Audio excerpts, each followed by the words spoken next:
So what I internalized as abandonment wasn't abandonment because, but as human beings, we just see things from our perspective and then it's stored there, right? So it's stored there, it's out of consciousness, it's not there, I'm not aware of it.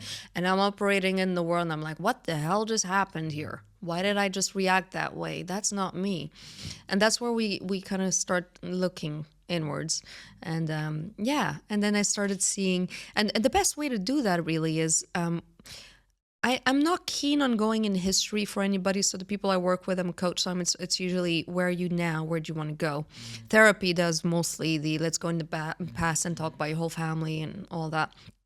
But we do go as coaches in the past just to pick up one memory or a couple and see what happened there and change it.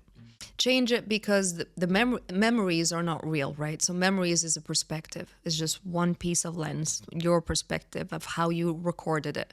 But that memory has so many other elements and could have been looked at from this angle, Of this angle, course, this angle. context, even just the So context the best of way it. to do that is to go back in the past and experience that same event as your mom or as your dad and not as you. And it's very difficult. It's like, okay, well, I'm not me in that memory. Now I'm my dad. And I'm going through this and I'm working and I'm going to another country and I'm coming back and I'm feeling guilty about, well, how do I feel? I feel guilty, because my family's there and I can't be the protector or provider all the time and then you start having so much more understanding, compassion, and you see that it was just one little piece of the puzzle and you have a better picture and then you see them in a completely different way. And then you see the abandonment as not abandonment, but actual sacrifice. Exactly. It's like this person was away for me, not away from me, but for me. How incredible is that? So at some point you studied something which is I'd never heard of before, but very interesting. Neuro-Linguistic Programming. NLP.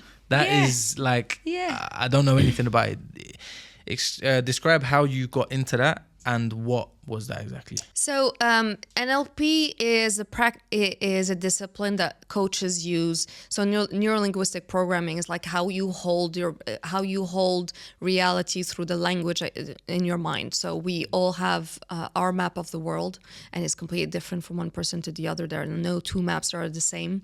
So even if we're discussing something, me and you, if I say car, you're going to have a completely different picture than me. If I say love, you have a completely different understanding than I do.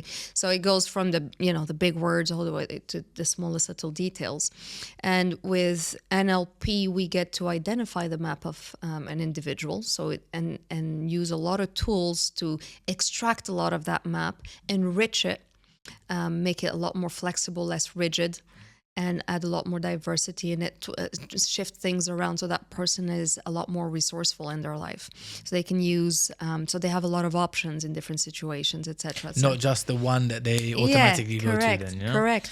So it's kind of like the study of the inner voice, I guess, or conscience maybe. Almost. It's the manual to how you hold your reality.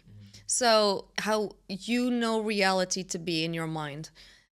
It's very interesting when you speak to people, and it's through their language, the language they're going to speak, but it's also through their body language. It's also through the intonation. And you get to understand so much more about a person through how they relate to their world. And NLP helps us do that. So I guess in studying that was a lot of self-reflection, I'm assuming. Oh, because for sure. The whole point is you're not in anyone else's head. You're only in your own head. You cannot coach until you've coached yourself, and that is one hell of a process. How long was that? I mean, I'm sure it's like an ever-evolving thing, but how long were you studying that for? So I did that for about 2.5 years, and then went into all sorts of different seminars and courses myself.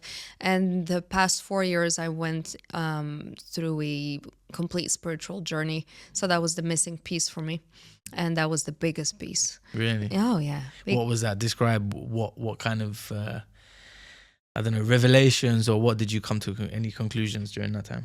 Well, that it all starts there. It doesn't end there. It actually starts there. So that was kind of the full circle. We're spirit, so that's the thing. You can't deny, you can't avoid, we're spirit having a physical experience. So the mind is an incredible tool to guide us and make us reflect, but at the end of the day, we are energy, and how we operate in the world is all energy. How we relate is all energy. Everything is energy. So until you are able to connect to that, and spirit lives here in our heart, and what we mean by the heart is not the actual, physical organ, but through our emotions. Emotion is, energy in motion. Energy in motion, when it moves through your body, it's giving you cues, and it's giving you cues on how you feel, how spirit feels, how your soul feels. That's why you might think something and feel completely different. You might say, logically, I know this, but why am I scared?